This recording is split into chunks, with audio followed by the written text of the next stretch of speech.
2016 में उत्तराखंड कांग्रेस में हुई टूट ने पार्टी को ऐसा गहरा झटका दिया जिससे कांग्रेस आज तक नहीं उभर पाई है। इस घटना के बाद उत्तराखंड कांग्रेस के नेतृत्व में संकट और कद्दावर नेताओं की कमी देखने को मिली है। जो नेता कांग्रेस को छोड़कर गए, उन नेताओं की जगह अब तक नहीं भर पाई है। रिपोर्ट देखिए।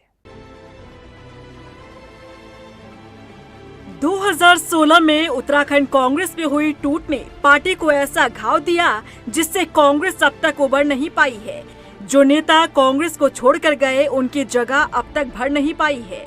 हरीश रावत अब भी सबसे प्रभावशाली नेता हैं, लेकिन उम्र और लगातार हार ने उनकी स्थिति को कमजोर किया।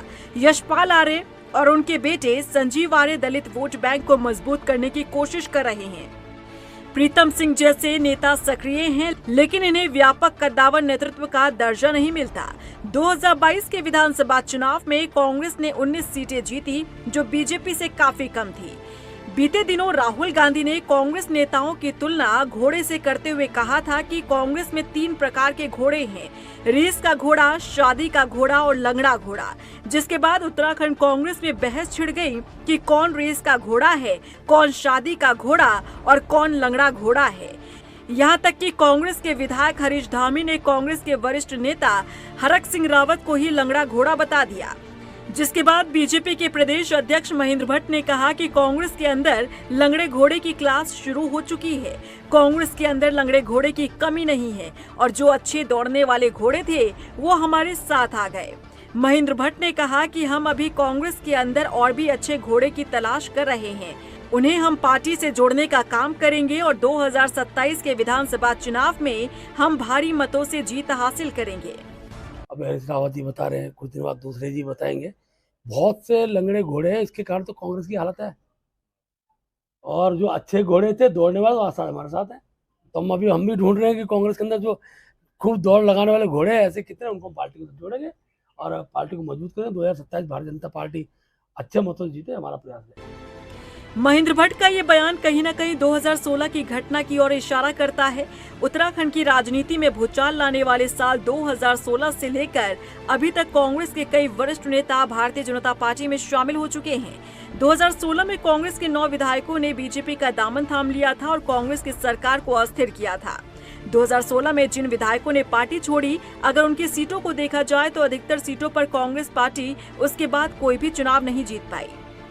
2016 में कांग्रेस से बीजेपी में गए सुबोध उनियाल, कुंवर प्रणव सिंह, उमेश शर्मा और इसके अलावा विजय बहुगुणा, जिनकी विरासत अब उनके बेटे सौरभ बहुगुणा संभाल रहे हैं, और सतपाल महाराज, इन सबकी सीटों पर कांग्रेस अभी तक कोई विकल्प तैयार नहीं कर पाई है।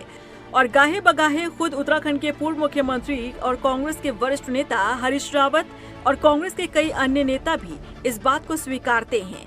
मथुरादत्त जोशी का कहना है कि 2016 में कांग्रेस में जो टूट हुई थी, उससे कांग्रेस अभी तक उबर नहीं पाई है और उसके लिए कांग्रेस के नेता और तत्कालीन नेतृत्व जिम्मेदार है। देखिए, मैंने इसलिए बात कही कि मैं तो प्रमाण के साथ बोलता हूँ। मैं आज भी कह रहा हूँ, देखिएगा 2027 के चुनाव आते आते कितने विधायक कांग्रेस पार्टी के टूटकर भाजपा में आएंगे, भाजपा के टिकट पर चुनाव लड़ेंगे।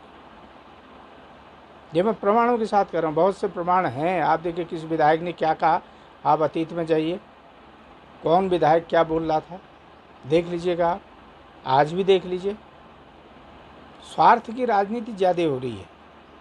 हालांकि कांग्रेस प्रदेश अध्यक्ष करण माहरा का दावा है कि 2016 की हार से कांग्रेस उबर गई है।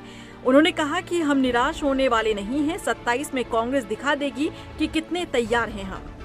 निश्चित उभरी है। हम कैडर, मैं लगातार आप लोगों के चैनल में कह रहा हूँ, हम कैडर पे काम कर रहे हैं, कैडर पे वर्क हो रहा है। हम लीडर बेस पार्टी से हम कैडर बेस पार्टी की ओर को चल रहे हैं और यही कारण है कि केदारनाथ में हम थोड़े से अंतर से 52% वोट बढ़ाने के बाद हम बेईमानी से आ रहे हैं, क्योंकि 4 महीने के अंदर मुख्य चुनाव और इसके बीच में 4800 वोटों को काटा गया और 8000 नए वोट जोड़े गए। 4 महीने में आखिर इतना बड़ा परिवर्तन कैसे आ गया? 17000 वोटों का फर्क आया।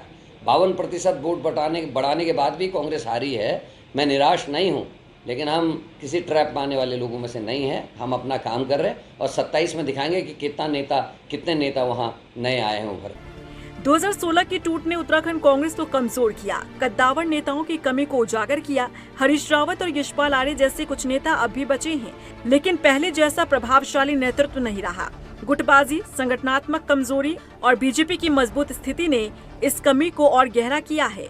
पार्टी को नए और करिश्माई नेताओं को उभारने की जरूरत है ताकि 2027 के विधानसभा चुनाव में बेहतर प्रदर्शन हो सके। रफ्तार मीडिया के लिए देहरादून से सुशांत सिंह के साथ ब्यूरो रिपोर्ट।